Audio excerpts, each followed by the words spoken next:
কিছুই নিয়ে আমার পেটে খালি মাইয়াটারে নিয়ে আয় পড়ছি।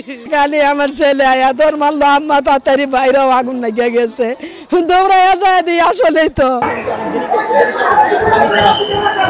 করাইল বস্তি, যেখানে একসঙ্গে হাজারো পরিবারের বসবাস। অগ্নিকাণ্ড এখানে নতুন নয়। গত কয়েক বছরে বিভিন্ন সময়ে কয়েক দফায় বড় বড় আগুন লাগার ঘটনা ঘটেছে। প্রতিবারই শত শত পরিবার হারিয়েছে মাথা গোঁজার ঠাঁই, নষ্ট হয়েছে জমানো মালপত্র, পুড়ে গেছে মানুষের স্বপ্ন। কি দেখছটা কইতে পারে না ভাই গো, আমার মায়া বুলা লয়া বলছি কিচ্ছু লয়া তেরে নাই। আমি গুলশানে থাকি, গুলশান থেকে আইছি, আর পরে দিয়ে আগুন লাগিয়া সব শেষ। কখনো শুষ্ক মৌসুমে, কখনো বৈদ্যুতিক শর্ট সার্কিট থেকে। আগুনের কারণ বিভিন্ন হলেও ক্ষতির চিত্র প্রায় একই। মঙ্গলবার বিকেল 5:30টার দিকে আবার আগুন লাগে বস্তির বউবাজার এলাকার কুমিল্লাপট্টি, বরিশালপট্টি ও ক ব্লক অংশে। আগুন দ্রুত চারদিকে ছড়িয়ে পড়ায় মুহূর্তেই আতঙ্ক ছড়িয়ে পড়ে এলাকায়।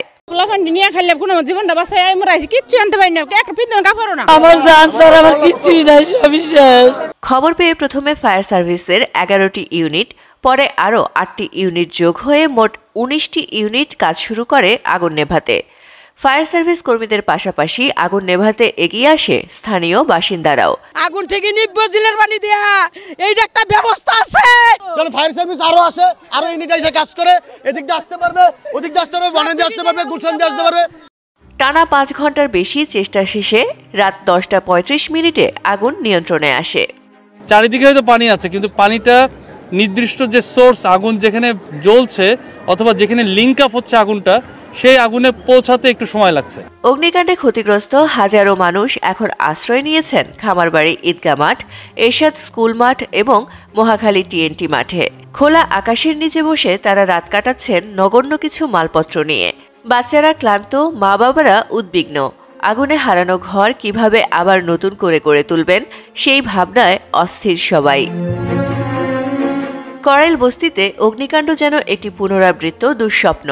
একটি ক্ষত মুছতে না মুছতেই আরেকটি আগুন এসে সবকিছু নতুন করে ছাই করে দেয়। এই ঘটনাটিও তার ব্যতিক্রম নয়। তদন্তে আগুনের কারণ জানা যাবে বলে জানিয়েছে ফায়ার সার্ভিস। কিন্তু বারবার আগুনে ক্ষতির মুখে পড়া মানুষের প্রশ্ন, কবে তারা নিরাপদ ছাদের নিশ্চয়তা পাবে? MCTV, US.